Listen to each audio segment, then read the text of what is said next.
Hello दोस्तों, welcome back to my YouTube channel. आइए शुरू करते हैं मोस्ट रिपीटेड स्टैटिक जीके का पार्ट नंबर 8। अगर आपने इससे पिछले पार्ट्स नहीं देखे ज़रूर से देख लीजिएगा। सारे के सारे बहुत ही ज़्यादा इंपॉर्टेंट क्वेश्चंस हैं आपके एग्जाम्स के लिए। ओके, आइए ज़रा शुरू करते हैं। सबसे पहला क्वेश्चन आता है नूपा डांस, ये किस स्टेट से एसोसिएटेड है? ये है सर मणिपुर का डांस। ठीक है, अगर मैं बात करता हूँ हिमाचल प्रदेश की, तो एक डांस बहुत ही फेमस है, वो है नाती। क्या है? नाती डांस बहुत ही फेमस डांस है हिमाचल प्रदेश का, याद रखिएगा, अक्सर पूछा जाता है। अगर मैं मणिपुर की बात करता हूँ तो एक और क्लासिकल डांस है, वो है मणिपुरी।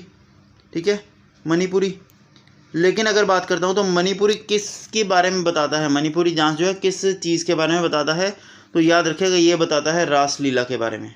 रास लीला के बारे में, जो कि राधा और कृष्ण जी की रास लीलाएँ हैं, उसको ये दिखाता है मणिपुरी डांस। क्लियर है? याद रखिएगा, ये चीज़ पूछी जाती है आपसे। आगे आते हैं भोर गीत। भोर गीत जो है ये म्यूजिकल कंपोजिशन है जो कि किस क्लासिकल डांस फॉर्म के दौरान बजाई जाती है, परफॉर्म करी जाती है? सर ये आ जाएगा सतारिया डांस के टाइम पर। ठीक है, सतारिया डांस के टाइम पर भोर गीत परफॉर्म करा जाता है, याद रखिएगा। ठीक है, और सतारिया डांस कौन सी स्टेट का है सर? असम का डांस है, ये याद रखिएगा, असम का डांस है। आगे आते हैं सर, गौतम बुद्धा जी जो है वो पास कब हो गए थे, यानी उनकी डेथ कब हो गई थी, कहाँ पर? सर उनकी डेथ हो गई थी कुशीनगर के अंदर। कहाँ पर? कुशीनगर के अंदर उनकी डेथ हो गई थी। बोध गया क्या है सर? यहाँ पर उनको एनलाइटमेंट हुआ था, ये है बिहार के अंदर। ठीक है, एनलाइटमेंट मतलब होता है जहाँ पर उनको ज्ञान प्राप्ति हुई थी, वो है बोध गया। ओके, याद रखिएगा। लुम्बिनी क्या है सर? यहाँ पर उनका बर्थ हुआ था, बर्थ प्लेस है। ठीक है, बर्थ प्लेस। आगे आते हैं, दिलवारा जैन टेम्पल जो है ये किस प्लेस पर है? तो ये आ जाएगा सर माउंट आबू के अंदर। कहाँ पर? माउंट आबू के अंदर। आगे आएंगे, बताइए ज़रा गौतम बुद्धा जी का रियल नेम क्या है? तो सिद्धार्थ गौतम बुद्धा जी का रियल नेम है। आपको एक चीज़ नहीं पता, देखो गौतम बुद्धा जी का रियल नेम तो है ही है, लेकिन आपने सुना होगा जैन तीर्थंकर महावीर स्वामी के बारे में।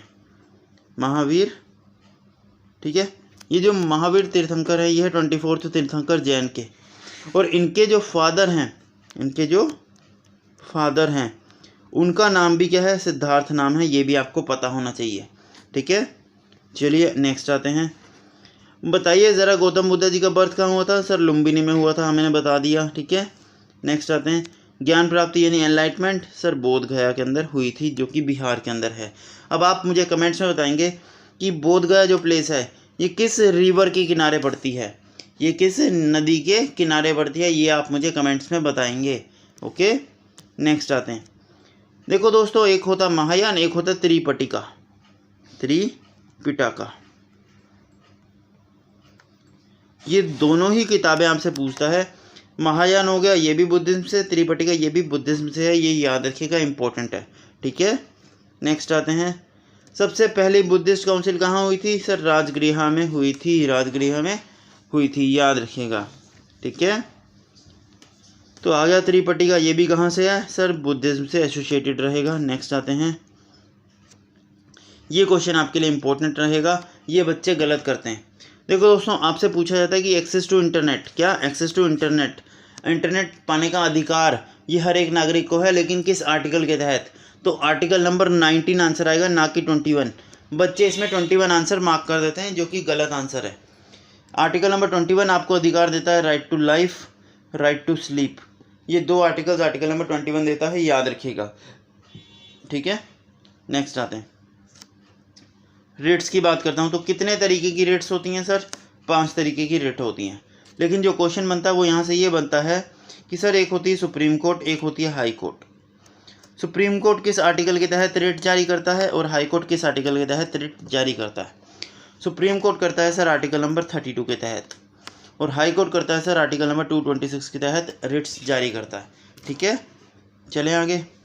आइए सर, देखो दोस्तों, सबसे लार्जेस्ट कॉन्टिनेंट कौन सा है? सबको पता है सर लार्जेस्ट कॉन्टिनेंट है एशिया। कौन सा है? एशिया। अगर मैं बात करता हूँ एशिया की, तो एशिया आता है सर फर्स्ट नंबर पे सबसे लार्जेस्ट में। अफ्रीका की बात करता हूँ, ये आता है sir second largest continent. Second largest continent कौन सा? अफ्रीका है।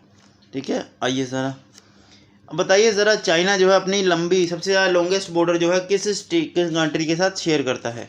तो ये आ जाएगी मंगोलिया के साथ। चाइना जो है सबसे ज़्यादा बॉर्डर शेयर करता है। और चाइना की अगर मैं बात करता हूँ तो चाइना टोटल कितनी कंट्रीज़ के साथ बॉर्डर शेयर करता है, तो 14 कंट्रीज़ के साथ बॉर्डर शेयर करता है।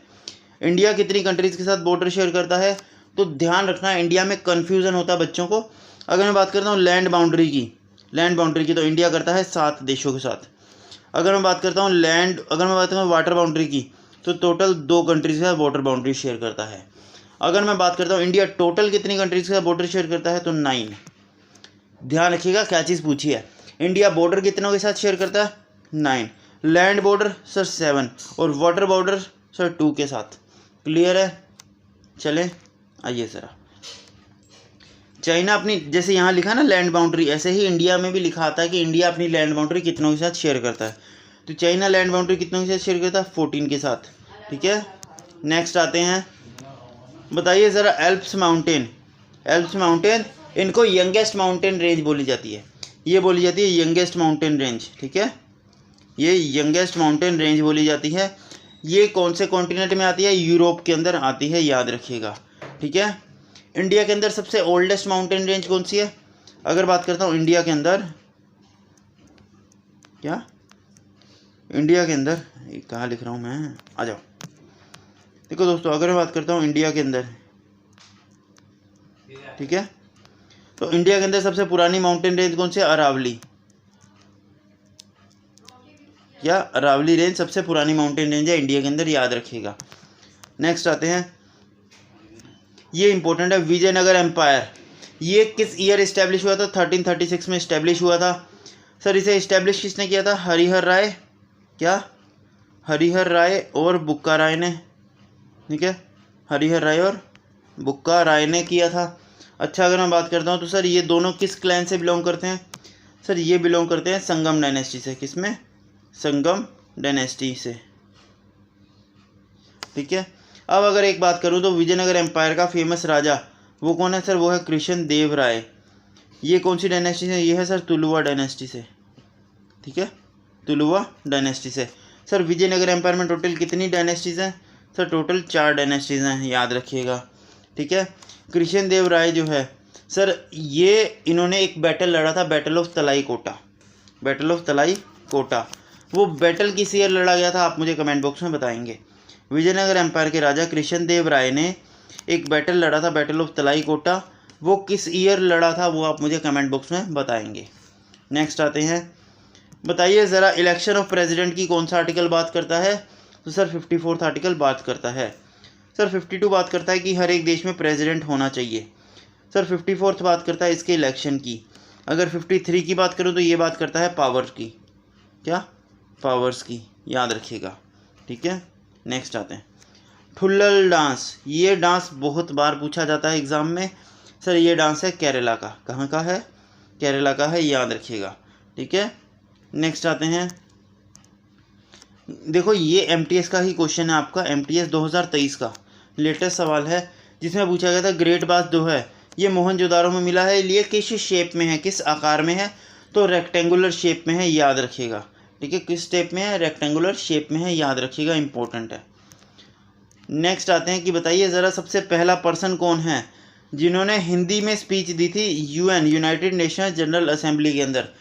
हिंदी में स्पीच देने वाले पहले पर्सन कौन बन गए हैं, सर अटल बिहारी वाजपेयी बन गए हैं, याद रखिएगा। एक और क्वेश्चन आपसे पूछा जाता है, वो है शिकागो स्पीच। शिकागो स्पीच किस पर्सन की बहुत ही ज़्यादा फेमस है, ठीक है, किस पर्सन की शिकागो स्पीच जो है बहुत ज़्यादा फेमस है, उसका नाम बताइए।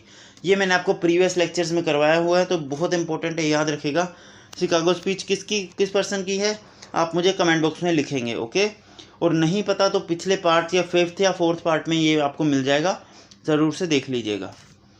नेक्स्ट आते हैं, सर्वोदया मूवमेंट। सर ये शुरू किया था महात्मा गांधी जी ने, और ये मूवमेंट किया था शुरू सर हरिजन्स के लिए, क्या हरिजन्स के लिए। अब सर ये हरिजन्स होते हैं क्या हैं, देखो दोस्तों पुराने टाइम पर क्या होता था, जो लोग नीची जाति के होते थे, जो लोग अछूत होते थे, अनटचेबल होते थे, उनको हरिजन के नाम से बोला जाता था।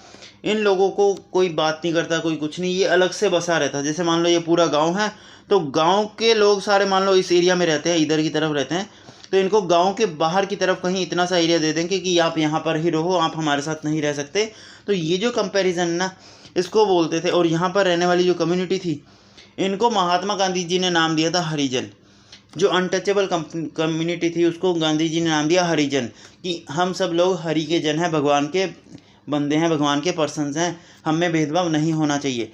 और ये जो डिस्क्रिमिनेशन था, इसी को ख़त्म करने के लिए ये मूवमेंट शुरू किया गया था, सर्वोदय मूवमेंट, जिसके तहत बराबरी का अधिकार देने की बात करी गई थी हरिजन्स को भी। क्लियर है? चलें आगे। बताइए ज़रा, स्टेट इमरजेंसी जो है, जो लगी थी 1975 के अंदर, उस टाइम पर इंडिया के प्रेसिडेंट कौन थे? सर याद रखिएगा, फ़खरुद्दीन अली अहमद। ये बहुत इंपॉर्टेंट नाम है, बहुत ही ज़्यादा इंपॉर्टेंट, आपसे सीधे पूछा जा सकता है, ये चीज़ याद रखिएगा। ठीक है, आइए ज़रा नेक्स्ट। बताइए ज़रा, फंडामेंटल ड्यूटीज़ जो हैं, ये किस कॉन्स्टिट्यूशन अमेंडमेंट के तहत ऐड करी गई? सर 42 कॉन्स्टिट्यूशनल अमेंडमेंट के तहत। लेकिन मेरा आपसे सवाल रहेगा, इसका ईयर क्या है? सर 42 कॉन्स्टिट्यूशनल अमेंडमेंट का ईयर क्या है? ईयर आप मुझे कमेंट बॉक्स में लिखेंगे। ओके, अगर बात करता हूँ 61 कॉन्स्टिट्यूशन अमेंडमेंट, सर ये किसकी बात करती है? तो सर ये बात करती है एजुकेशन राइट्स की, कि 6 से लेकर के 14 ईयर्स तक के हर बच्चे को मुफ्त शिक्षा का अधिकार है। ओके, राइट टू एजुकेशन की बात करता है अमेंडमेंट नंबर 61, याद रखिएगा। नेक्स्ट आते हैं वुमेन रिजर्वेशन बिल। यहाँ पर बहुत ध्यान से सुनना मेरी बात। देखो, 2 क्वेश्चन आएंगे, 2 अमेंडमेंट्स हैं, एक है अमेंडमेंट नंबर 106, एक है अमेंडमेंट नंबर 108। ये दोनों ही वुमेन रिजर्वेशन बिल की अमेंडमेंट्स हैं, लेकिन पूछा क्या गया है वो इम्पोर्टेंट है।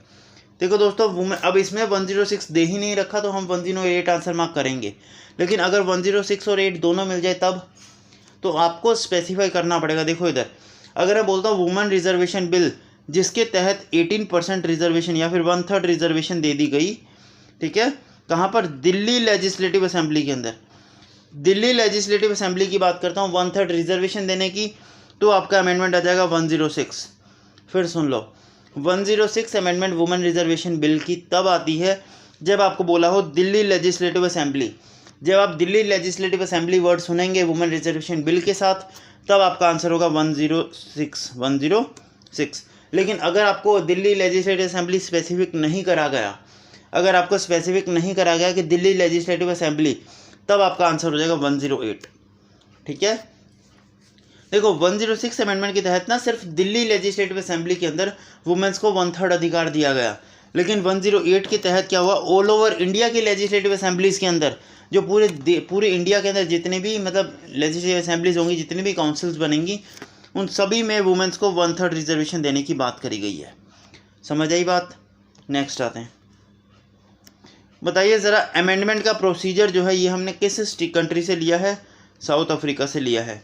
ऑस्ट्रेलिया से क्या लिया है सर? कॉन्करेंट लिस्ट ली है, याद रखिए, कॉन्करेंट लिस्ट, ये इंपॉर्टेंट है, याद रखिएगा। ठीक है, नेक्स्ट आते हैं। सबसे पहले इंडियन जिनको ऑस्कर अवार्ड मिला है वो कौन है? सर भानु अहित्या।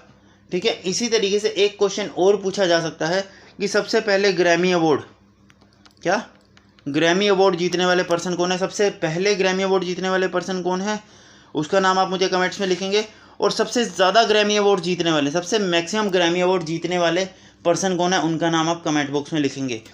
पहले वाले का तो इम्पोर्टेंट है क्योंकि स्टैटिक का क्वेश्चन है, और सबसे ज़्यादा वाले जो हैं ये 2023 की ही न्यूज़ है, करंट अफेयर्स की, तो आपसे पूछा जाने का चांसेस ज़्यादा है। ठीक है, तो सबसे ज़्यादा ग्रैमी अवार्ड जीतने वाले पर्सन कौन बन गए हैं? जाकिर हुसैन। याद रखिए, जाकिर हुसैन सबसे ज़्यादा ग्रैमी अवार्ड जीतने वाले पर्सन बन चुके हैं। इन्होंने एक ही दिन में करीबन 5 ग्रैमी अवार्ड जीते हैं, याद रखिएगा। ठीक है, और सबसे पहले पर्सन जिन्होंने ग्रैमी अवार्ड जीते हैं वो कौन है, ये आप मुझे कमेंट्स में बताएंगे।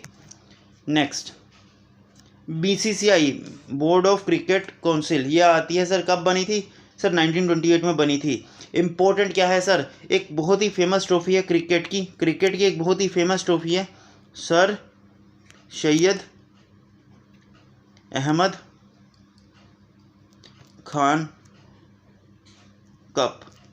Sir Syed Ahmad Khan cup, sir Syed Ahmad Khan cup, ये किससे एसोसिएटेड है? ये सर सैयद अहमद खान ट्रॉफी बोलते हैं। ये किससे एसोसिएटेड है? क्रिकेट से एसोसिएटेड है। और ये ट्रॉफी कंडक्ट कौन करवाता है? इसके मैचेस जितने होते हैं BCCI कंडक्ट करवाता है। कौन? BCCI कंडक्ट करवाता है। ठीक है, चलिए आगे चलें, नेक्स्ट आते हैं। सर आर्य समाज की फाउंडेशन हुई थी 1875 के अंदर। आर्य समाज की फाउंडेशन हुई थी 1875 के अंदर, ठीक है, दयानंद सरस्वती जी ने करी थी, ठीक है। और इस टाइम पर वॉइसरॉय कौन था? लॉर्ड नॉर्थब्रुक, ठीक है। ये भी आपके एमटीएस का ही क्वेश्चन है 2023 का, ठीक है। आपने मेरा अगर लेक्चर नहीं देखा वॉइसरॉयज वाला ज़रूर देखना, उसके अंदर किस इवेंट पर कौन वॉइसरॉय था उसके एक डिटेल वीडियो आपके लिए लेकर के आ चुका हूँ। वहाँ पर 15 से 20 मिनट की वीडियो है और उस वीडियो से आपके एग्ज़ाम में 3 से 4 नंबर के क्वेश्चन 100% फंसेंगे, तो ज़रूर से उस वीडियो को देखिएगा। ओके, आइए ज़रा नेक्स्ट। बृहदेश्वर टेम्पल जो है ये कहाँ पर है? सर तंजावुर के अंदर है, तंजावुर के अंदर है, लेकिन कौन सी स्टेट में है ये आप मुझे कमेंट बॉक्स में बताएंगे कि बृहदेश्वर टेम्पल जो है ये किस स्टेट में है, ये आपको मुझे कमेंट्स में बताना होगा। ओके, अब इसकी पीडीएफ जो है वो आपको मिल जाएगी मेरे टेलीग्राम चैनल पर, तो टेलीग्राम ज़रूर से ज्वाइन कर लीजिएगा, ठीक है। अगर आपको टेलीग्राम ज़रूर ज्वाइन कर लिया, लिंक आपको डिस्क्रिप्शन में दे दूँगा। Thank you.